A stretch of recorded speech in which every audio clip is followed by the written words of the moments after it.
Hello all. இன்னைக்கு ஈவினிங்க்கு ட்ரெடிஷ்னலான ஒரு evening snacks செய்யலான்னு சொல்லிட்டு மதியம் மாவு அரைக்கும் போதே கொஞ்சமாக அரிசி மாவு சேர்த்து அரைச்சிருந்தேன். அதுக்கு ஃபர்ஸ்ட் கொஞ்சமாக எண்ணெய், கடுகு, கடலைப்பருப்பு, உளுந்து, கொஞ்சமாக காஞ்ச மிளகாய், பூண்டு, கட் பண்ணி வச்சிருக்க வெங்காயம், கொஞ்சமாக கருவேப்பிலை, கொத்தமல்லி, அதுக்கப்புறமா தேங்காய் நீங்கள் தூவி கூட சேர்த்துக்கலாம். அதுக்கப்புறமா அரைச்சி வச்ச மாவு கொஞ்சம் தண்ணியாக சேர்த்துக்கோங்க. அதுக்கப்புறமா உப்பு சேர்த்துட்டு நல்லா மிக்ஸ் பண்ணிவிட்டு அது கெட்டியாகும்.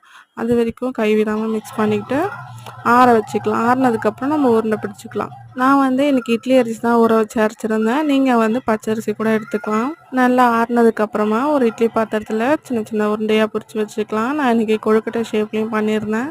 உருண்டை பிடிச்சதுக்கப்புறமா ஒரு 10 மினிட்ஸ் ஸ்டீம் பண்ணி எடுத்திங்கன்னா சூப்பரான உப்பு உருண்டை ரெடி. ரொம்ப ஈஸி அண்ட் டேஸ்ட்டாகவும் இருக்கும். அதுக்கப்புறமா அம்மாவுக்கு ஹார்லிக்ஸ், எனக்கு ஒரு காஃபி போட்டு சூப்பராக சாப்பிட்டாச்சு.